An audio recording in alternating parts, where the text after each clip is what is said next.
Cồn gát ốc fresh vừng tỉnh táo cực hay mát. Cái ghép này là có chứ thế thì là cho là tự nhiên tôi chẳng gì cái đặt không có đó. Đó, cái này nó có một chữ quả.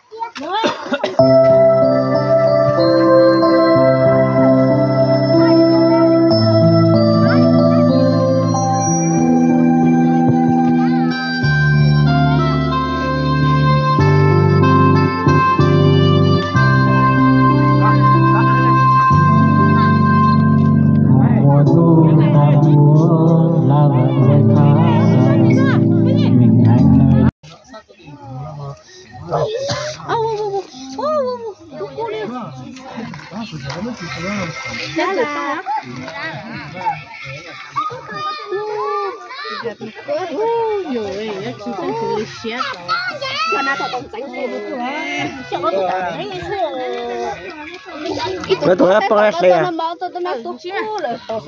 Nhà gì bong? Nhà tự nhiên là sao bong? Thế này. Ôi.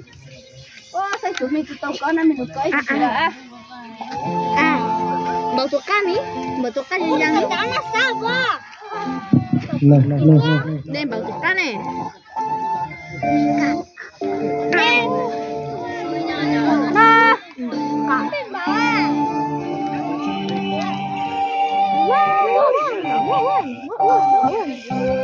Nha, bảo na chưa?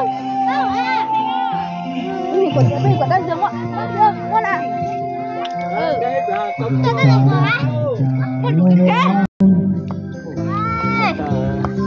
Để hát thêm mà không hát được à?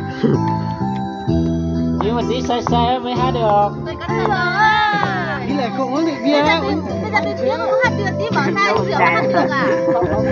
Hát nhiều tí không uống được bia đâu.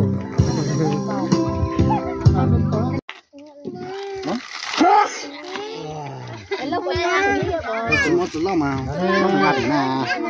Vâng à. 1, 2, 3, 2. Hát ra mà hát ra cứng à. Hương bia. Có được à rồi. Không biết đâu mà, không biết 5, 6